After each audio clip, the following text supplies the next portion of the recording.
भगवान कहाँ रहता है?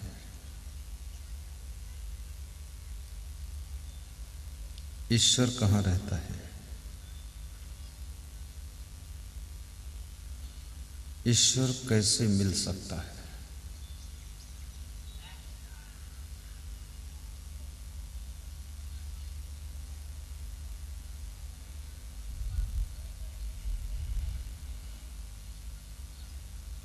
ईश्वर का परिचय क्या है?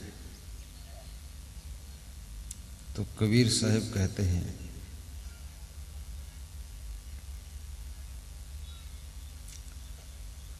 घूंघट के पट खोल रे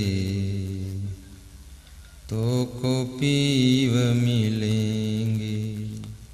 सभी संतों से मैं कहूँगा, मुझसे स्वस्थ रहने का आशीर्वाद देना, और मेरे से कोई भूल हो जाए तो उस पर ध्यान न देना।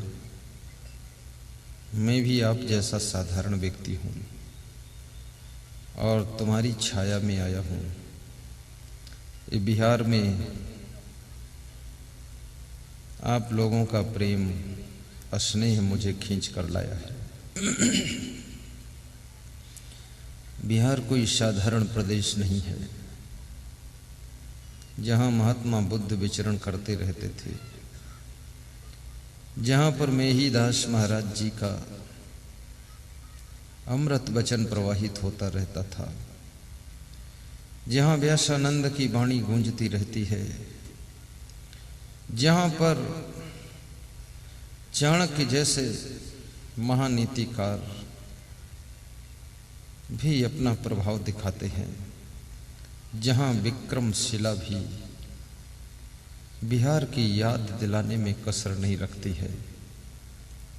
जिस बिहार में सत्संग सुनने के लिए हजारों की भीड़ उमड़ती है, उस प्रदेश का नाम बिहार है।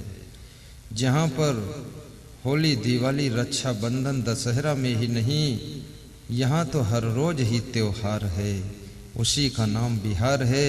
जहाँ मीठा व्यवहार है और घर घर में बहार है और हर बालक हर बालिका होनहार है, उस प्रदेश का नाम बिहार है।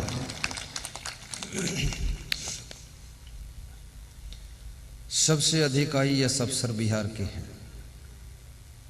पूरे भारत देश में सबसे ज्यादा कलेक्टर बिहार के हैं। तो बिहार में कितना माइंड है आप समझो। अभी कल मैंने देखा,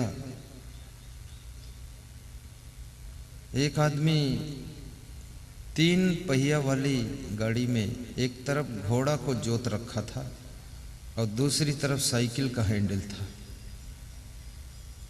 ये विज्ञान तो कहीं नहीं देखा मैंने। एक तरफ घोड़ा है, दूसरी तरफ आदमी खुद बैठा हो, साइकिल का हैंडल पकड़े है। अब घोड़ा लगता है साइकिल चला रहा है कि साइकिल वाला घोड़ा चला रहा है, समझ में नहीं आ रहा। अभी नई खोज, नया रिसर्च है। इस विज्ञान को देख करके तो मोदी जी भी चमत्कार में पड़ जाएगा। ये यही है केवल अच्छा हुआ उसने घोड़ा जोत दिया था, नहीं तो भैंस को जोत दे तो और मजा आ जाए। ये कल ही देखा मैं आते आते। बहुत अद्भुत लोग हैं। थोड़ा हंस दिया करो, नहीं मैं डर जाऊंगा आपसे। मनोज हंसा करो, कोई नहीं वाले।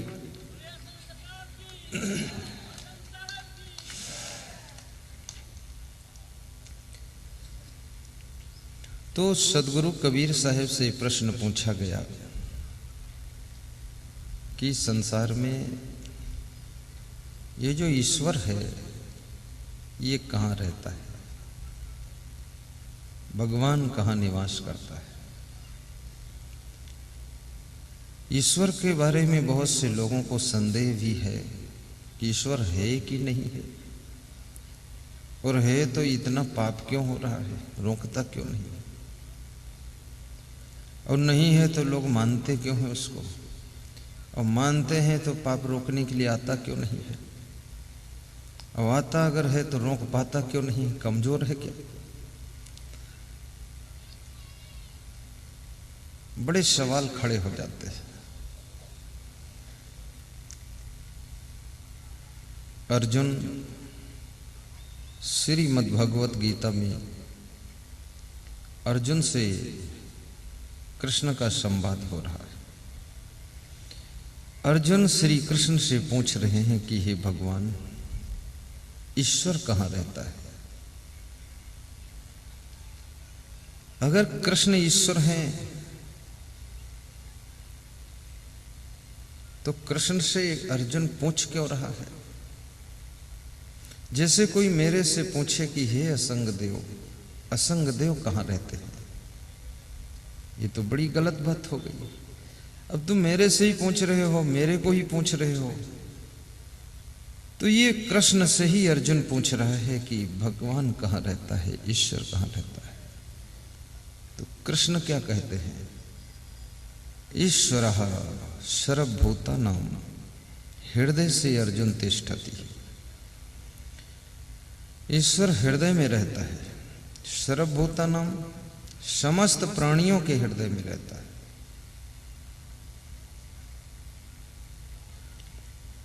तो जब ईश्वर सब प्राणियों के हृदय में रहता है, इसका अर्थ यह हुआ कि मनुष्य के हृदय में भी है, स्त्री के हृदय में भी है, पशु पक्षी कीड़े मकोड़े गधा सबके हृदय में, और सबके हृदय में ईश्वर है। यदि तो ईश्वर ये गधे का शरीर क्यों धारण करता है? ईश्वर ये सांप बनकर क्यों घूम रहा है? फिर ईश्वर ये शेर बनकर लोगों का शिकार क्यों कर रहा है? और सबके हृदय में है तो चोर के हृदय में भी है, और चोर के हृदय में ईश्वर बैठा है, फिर भी वो चोरी कर रहा है। तो इस चोर को ईश्वर रोकता क्यों नहीं? रोकना चाहिए। और ईश्वर जहां बैठा है वहां इतना खुराफात कैसे हो सकती है? और इतनी खुराफात हो रही है तो ईश्वर के बैठने में संदेह हो रहा है कि ईश्वर है कि नहीं। और अर्जुन कृष्ण से पूछता है कि ईश्वर कहाँ है? और लोग कहते हैं कि कृष्ण ही ईश्वर है, भगवान है। और अर्जुन कृष्ण से पूछता है ईश्वर कहाँ है? और कृष्ण कहते ईश्वर सबके हृदय में बैठा है। तो हृदय में बैठा है तो ये कृष्ण कौन है? ये कृष्ण कौन है? फिर ये ईश्वर नहीं है क्या? ये भगवान नहीं है क्या? और ये ईश्वर भगवान है तो ये क्यों नहीं कहते कि मैं ही ईश्वर हूं, आई एम गॉड, मैं भगवान हूं? तो ये बात भी नहीं कहते हैं। वो कहते हैं कि सबके हृदय में है। तो सबके हृदय में है तो तुम बाहर कौन हो? फिर ये ब्रह्मा विष्णु महेश कौन है? फिर ये राम लक्ष्मण भरत कौन है?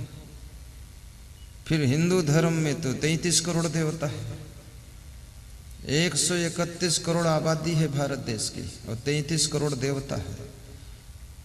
4 आदमी पर एक देवता लगा हुआ है, और फिर भी आदमी गलत काम कर लेता है और देवता कंट्रोल नहीं कर पाते। इतनी लंबी मिलिट्री है देवी देवताओं की। और मैं सोचता हूँ ये 131 करोड़ लोग इतने बड़े हिंदुस्तान में रहते हैं, तो 33 करोड़ देवी देवता लोग ये कितने बड़े स्थान में रहते होंगे। इनके लिए तो बहुत महल मकान बने होंगे। तो लोग कहते हैं ये सूक्ष्म रूप में रहते हैं। और सूक्ष्म रूप क्या होता है? चलो इस विषय में ज्यादा गहराई में मैं जाना नहीं चाहता हूँ, लेकिन इतना जरूर आज बता देना चाहता हूँ, वास्तव में ईश्वर कहाँ रहता है, भगवान कहाँ रहता है, और आपके अंदर रहता है कि बाहर रहता है, और रहता है कि नहीं रहता है, और रहता है तो कहाँ रहता है, और रहता है तो क्या करता है। आज ये बात आपके बीच में कह देना चाहता हूँ। सीधे बैठ जाओ।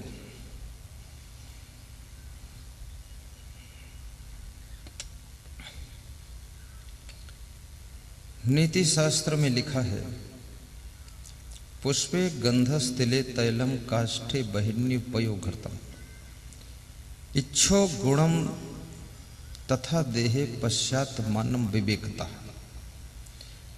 जैसे फूल के अंदर गंध होती है, गंध क्या आंखों से दिखाई देती है? नहीं, लेकिन होती है कि नहीं? होती है। पर दिखाई देती है कि नहीं? दिखाई नहीं देती है। दिखाई नहीं देती है तो क्या होती नहीं है? होती है। कैसे पता चलता है? नाक से सूंघने से। तिले तैलम, तिल में तेल होता है, लेकिन तिल को छुओ तो तेल अंगुली में लगता नहीं। तो क्या तिल में तेल नहीं है? तेल है, लेकिन उसको स्पेलर में पेरो तो तेल निकलता है। स्पेलर में पेरना पड़ेगा। ऐसे ही तुम्हारे अंदर भगवान है, लेकिन तुमको स्पेलर में पेरना पड़ेगा। साधना का स्पेलर चलेगा तब जैसे स्पेलर में तिल का तेल निकलता है, तो ऐसे ही आपके भीतर भगवान का पता आपको चल जाएगा। साधना का स्पेलर आपको चाहिए। स्पेलर चलाने वाला भी कोई सदगुरु चाहिए। तो तुमको डाल के साधना में पेर दे जोर से, तो तेल निकल आए, भगवान का पता चल जाए। काष्ठे बहनों, लकड़ी में आग होती है, तो लकड़ी छूने से हाथ जलता क्यों नहीं? क्या आग नहीं है? और यदि आग नहीं है तो लकड़ी और लकड़ी जंगल पे रगड़ती है, आग कैसे पैदा होती है? जंगल में जंगल के पेड़ों की एक डाल दूसरी डाल पर रगड़ती है, और रगड़ते रगड़ते घर्षण से उसमें आग पैदा हो जाती है।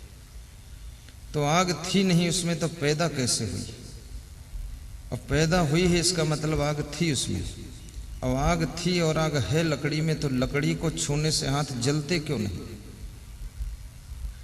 और हाथ जलते नहीं तो इसका मतलब आग है नहीं। और है नहीं तो आपस में लकड़ी रगड़ने से आग पैदा कैसे हुई? जंगल जला कैसे? तो रगड़ने से पैदा हुई। ऐसे तुमको भी रगड़ना पड़ेगा। तो तुम्हें भक्ति के मार्ग में, साधना के पथ पर रगड़ रगड़ कर चलना पड़ेगा, तब तुम्हारे अंदर भी ज्ञान की आग पैदा हो जाएगी। पयोघृतम, दूध में घी होता है, लेकिन दूध को देखो तो आंखों से दिखता नहीं, और हाथ से उस घी को निकालो तो निकलता नहीं। और दूध में क्या घी होता नहीं? और होता नहीं है तो मथानी से मथने पर निकलता कैसे है? और मथानी से मथने से निकलता है तो आंख से देखने से दिखता क्यों नहीं? और हाथ से छूने से आता क्यों नहीं? हाथ से छूने से आता नहीं है, आंखों से दिखता नहीं है, लेकिन जब मथानी से मथोगे दूध को तो मक्खन घी निकल कर बाहर आ जाता है। फिर हाथ से भी उठा सकते हो, आंख से भी देख सकते हो। ऐसे तुम्हारी जिंदगी में भी विवेक की मथानी चलानी पड़ेगी, तब ये आपके अंदर विवेक की मथानी जब चलेगी तो आत्म ज्ञान का घी निकल कर आएगा। बोलिए संत गुरुदेव की, बोलिए संत असंग साहब की। पुष्पे गंधस्तिले तैलम काष्ठे बहिनी पयोघृतम इच्छो गुणम देहे पश्चात मानम विवेकता। इच्छो माने होता है गुड़, गुड़ बनाने वाला गन्ना। इच्छु, इच्छु माने इच्छु, भिक्षु, भिक्षु माने भीख मांगने वाला, इच्छु माने गन्ना, गुड़ बनाने वाला। तो क्या गन्ने में गुड़ होता है? होता है। तो गन्ना देखो, उसमें गुड़ की भेली दिखती क्यों नहीं? अगर गन्ने में गुड़ है नहीं तो गन्ना को कोल्हों में पेर कर रस को गर्म करके गुड़ बनता कैसे? अगर उसमें गुड़ होता नहीं तो गुड़ बनता कैसे? और गुड़ बनता है तो गुड़ दिखता क्यों नहीं? गुड़ दिखेगा नहीं। क्यों नहीं दिखेगा? वो एक उसकी क्रिया करनी पड़ेगी। गन्ने को कोल्हों में पेरो, फिर रस निकालो, रस को खौलाइए, गर्म कीजिए, और खौलाते जाइए, खौलाते जाइए, और उसको चलाते जाइए, दोहरा से चलाते जाइए, और फिर वो गुड़ बनकर उसमें से निकल कर बाहर आ जाएगी। याद रखना भाइयों बहनों, आपको भी साधना के कोल्हों में पहले पेरा जाएगा, फिर प्रेम और शांति का रस निकला जाएगा, फिर ज्ञान की अग्नि में आपको खूब धधकाया जाएगा, खौलाया जाएगा। तब धीरे धीरे जो है आत्म शांति की गुड़ बन जाएगी, और फिर तुम्हें आनंद आ जाएगा। पुष्पे गंधस्तिले तैलम काष्ठे बहिन्युपयोघृतम इच्छो गुणम तथा देहे पश्चात मानम विवेकता। नीतिकार कहता है कि विवेक की आंखों से ही समझा जा सकता है। बुद्धि और विवेक में क्या फर्क होता है? बुद्धि ऐसे है जैसे बिना सेल की टार्च, और विवेक ऐसे है जैसे जलती हुई टार्च। बुद्धि ऐसे है जैसे बिना तेल बत्ती का दीपक, और विवेक ऐसे है जैसे तेल पड़ा हुआ जलता हुआ दीपक। तो आपका विवेक जगना चाहिए। बुद्धि तो है आपके पास, बुद्धि तो रावण के पास भी थी, लेकिन विवेक नहीं था। क्यों? क्योंकि रावण के पास सत्संग नहीं था। और बुद्धि राम के पास भी थी, लेकिन राम के पास विवेक था। बुद्धि में विवेक। कैसे विवेक था? सत्संग से विवेक राम को मिला था। बिनु सत्संग विवेक न होई। गाइए। बिनु सत्संग विवेक न होई, राम कृपा बिनु सुलभ न सोई। राम कौन सा राम? तुम्हारे भीतर बैठा है आत्मा राम। जब तक इस आत्मा राम की कृपा नहीं होगी तब तक तुम सत्संग में नहीं जाओगे, और जब तक सत्संग में नहीं जाओगे तब तक तुमको विवेक नहीं होगा, और जब तक विवेक नहीं होगा तब तक जीवन में सुख शांति भी नहीं होगी। इसलिए विवेक जगाइए और सत्संग में जाइए। अपनी आत्मा से बोलो कि सत्संग में चलो। राजस्थान में एक भजन गाते हैं, आज के 25 साल पहले मैंने सुना था, फिर उस गांव में गया भी नहीं दोबारा मैं। कितने गांव में 20-20 साल हो गए, हम दोबारा गए ही नहीं। तुम ये मत सोचना कि तुम्हारे नियामतपुर चक महमूद में भी 20 साल बाद ही अब आएंगे हम, तब तक तो इसमें आधे लोग परलोक चले जाएंगे। 20 साल बाद नहीं, बस 2018 में आया हूं मैं, 2021 में फिर आ जाऊंगा। 19, 20, 3 साल गैप करके आ जाऊंगा। 3 साल बाद फिर यहीं हाजिर हो जाऊंगा। तुम बुलाओगे तो आ जाऊंगा, और नहीं बुलाऊंगा तो चुपके से रोड से निकल जाऊंगा, गांव में होकर निकल जाऊंगा। मेन रोड पर गांव है आपका। बिन विवेक कोई ना सुखी, बिना किए संतोष। सबको देखो हाल यह, पढ़े अपढ़ मन कोश। अंग्रेजी जानई भले संस्कृत परवीन। भोग पदार्थ ज्ञान तजी और ज्ञान का कीन। सो जानत पशुओं सबे, अपढ़ रटे तिन नाम। अक्षर को अभिमानत ही, शुभ गुण छोड़ी बेकाम। बिनु सत्संग विवेक न हो। जिस स्त्री के पास में बुद्धि है तो गाली दे सकती है, झगड़ा कर सकती है, पति को भी एक मुक्का मार सकती है, सासू को ढकेल सकती है, ननद की टांग खींच सकती है, और भाभी को भड़भूजा बना सकती है, पड़ोसियों के यहाँ बैठ करके गप्पा मार सकती है। लेकिन जिस स्त्री की बुद्धि में विवेक पैदा हो गया, वो किसी को कभी गाली नहीं दे सकती है, न सासू को आंख दिखा सकती है, न पति को धक्का मार सकती है, न अपनी ननद को सताती है, न भाभी को दुख देती है। वो सबको सुख पहुंचाती है। वो नारी नारी नहीं है, वो नारायणी होती है, और वो सबके परिवार का कल्याण करती है। विवेक जगना चाहिए। यदि तुम्हारे मुंह से गालियां निकल रही हैं तो समझ लेना तुम्हारा विवेक कभी जागृत नहीं हुआ है। तुम्हारी बुद्धि तो है पर विवेक नहीं है।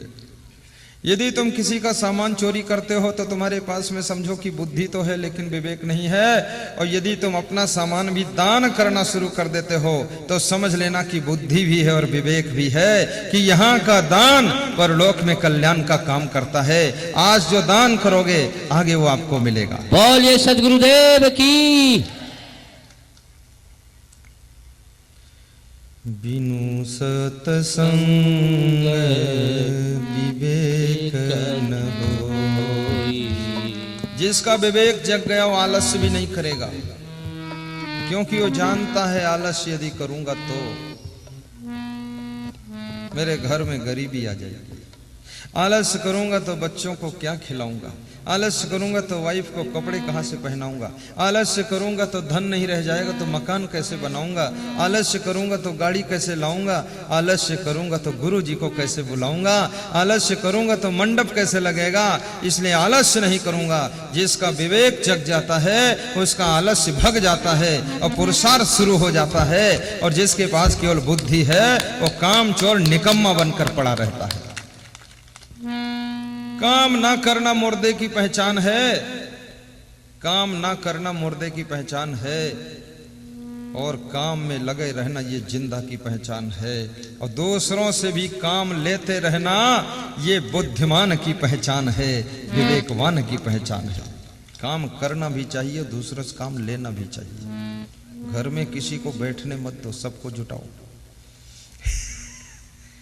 सासू बूढ़ी है तो बर्तन धोया करे, बहू जवान है तो किचन में फटाफट नाश्ता बनाया करे, और बेटा खाली है तो घर का सामान सेट किया करे, और पति जी फुर्सत में है तो याद रखना कमरे में सारी सेटिंग जमा दिया करे, और यदि पत्नी खाली है तो गाड़ी भी साफ कर दिया करे। मिलजुल कर काम कर लिया करो। चींटियों से सीखो, कोई चींटी अपने को न बड़ी मानती, न छोटी मानती, न मंझली मानती है। सब चींटियां एक साथ काम में जुट जाती हैं, इसलिए चींटियों को सदैव सफलता मिलती है। मधुमक्खियां भी कोई अपने को बड़ी छोटी और ये वो नहीं मानती है, सब काम में जुट जाती हैं। तो मधुमक्खियों के सामने हाथी भी घबराता है। जिस घर के लोग सभी मेहनत करते हैं, सभी काम करते हैं, उनकी ताकत के सामने हाथी भी नहीं टिक सकता है। इसलिए मेहनत करना हमारा परम धर्म है। बिनु सतसंग विवेक न होई, सतसंग विवेक न होई। विवेकवान कभी अहंकार नहीं करता है, बुद्धिमान अभिमान करता है। बुद्धिमान व्यक्ति अपनी अकड़ दिखाता है कि आई एम इंटेलिजेंस माइंड।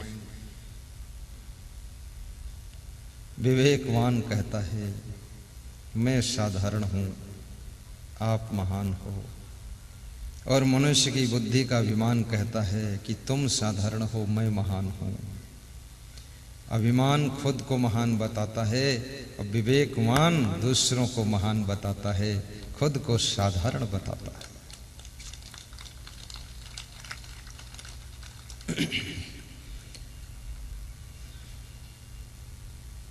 बुद्धिमान व्यक्ति व्यभिचार कर सकता है, विवेकवान कभी व्यभिचार नहीं करता है। विवेकवान विचार करता है, व्यभिचार नहीं करता है, विचार करता है। और विवेकवान ये भी सोचता है यदि मैं व्यभिचार करूंगा तो मेरे बेटे मेरे बारे में क्या सोचेंगे, मेरी वाइफ को कितना दुख होगा कि शादी इसके साथ किया, व्यभिचार दूसरी औरत से कर रहे। यदि मैं व्यभिचार करूंगा तो मेरे माँ पिता पर क्या बीतेगी, मैं व्यभिचार करूंगा तो मेरे भाई लोग मुझसे क्या सीखेंगे, मैं व्यभिचार करूंगा तो मेरी वाइफ अगर वो भी व्यभिचार में लग गई तो पूरा घर नरक हो जाएगा। ऐसा वो विवेक करता है। और विवेक करके ये भी सोचता है कि राम के पास में सुपर्णखा लंका से आई थी, फिर भी उन्होंने इनकार कर दिया था, तो मैं भी दूसरे की नारी को इनकार करूंगा, दूसरे पुरुष को इनकार करूंगा, और व्यभिचार नहीं करूंगा, विचार करूंगा और धर्म का प्रचार करूंगा। विवेकवान कभी फिसलता नहीं है। आचार्य उपनयन मानो ब्रह्मचर्यणम कृणुते गर्भमंता। ध्यान रखना, जैसे माँ बच्चे को जन्म देने के लिए 9 महीने अपने गर्भ में रख लेती है, ऐसे सद्गुरु शिष्य को विवेक देने के लिए, ब्रह्मचर्य की साधना सिखाने के लिए अपनी शरण में रख लेता है और शिष्य को विवेकवान वैराग्यवान बना देता है। माँ महान है जो 9 महीने बाद तुमको जन्म दे देती है। तुम भी महान हो जो आज इस नियामतपुर चक महमूद की धरती पर इतने बड़े सत्संग समागम की आपने रचना किया है। पत्रकार मंडल भी महान है जो कैमरा हाथ में लेकर आंख मूंद के दौड़ते हैं। हाथ में डायरी, हाथ में घड़ी, हाथ में कैमरा, हाथ में कड़ा, हाथ में धागा और साथ में गुरु का प्रेम, मस्तक में तिलक, और दौड़े दौड़े आते हैं, झुके झुके जाते हैं, पत्रकार कहलाते हैं। ताली नहीं बजाते हैं, ताली बजा दो।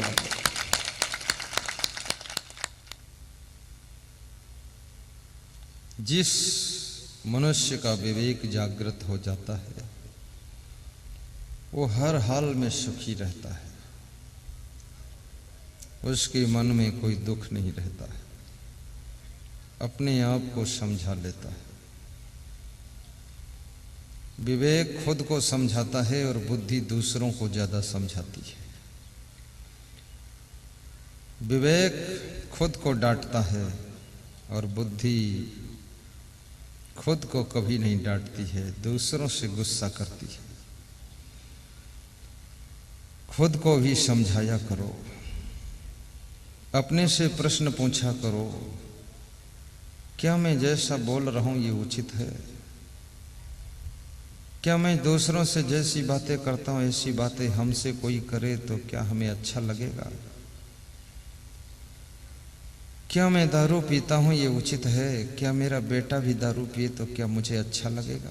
क्या मेरा बाप भी दारू पिए अच्छा लगेगा? क्या मेरी वाइफ भी दारू पिए तो अच्छा लगेगा? मुझे कैसा लगेगा? उनको तो मुझको बुरा लगेगा। तो मैं दारू पीता हूं तो उनको कितना दुख लगता होगा। विवेक हमेशा निष्पक्ष तराजू पर अपने को सबको तौलता है, इसलिए विवेक कभी गलती नहीं करता है। और बुद्धि हमेशा पक्षपाती तराजू पर तौलती है, इसलिए हमेशा वो कुतर्क करके गलती करती रहती है।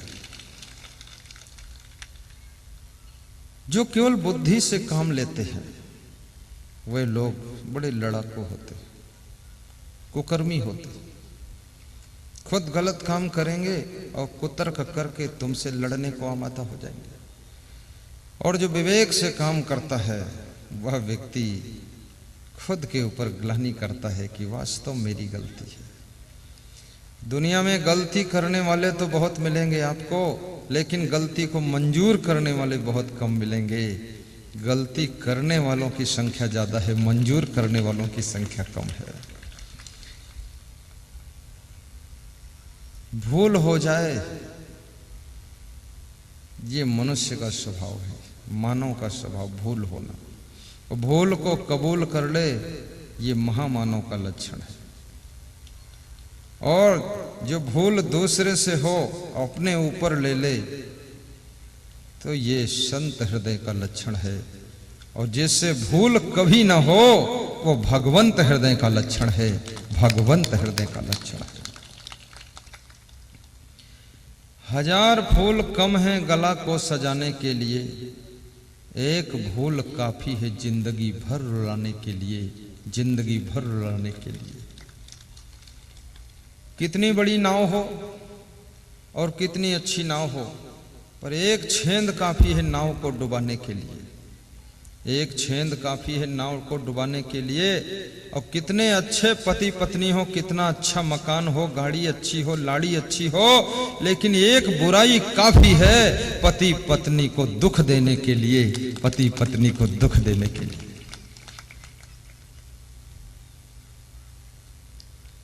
कबीर साहब ने एक बहुत बड़ी बात कही है।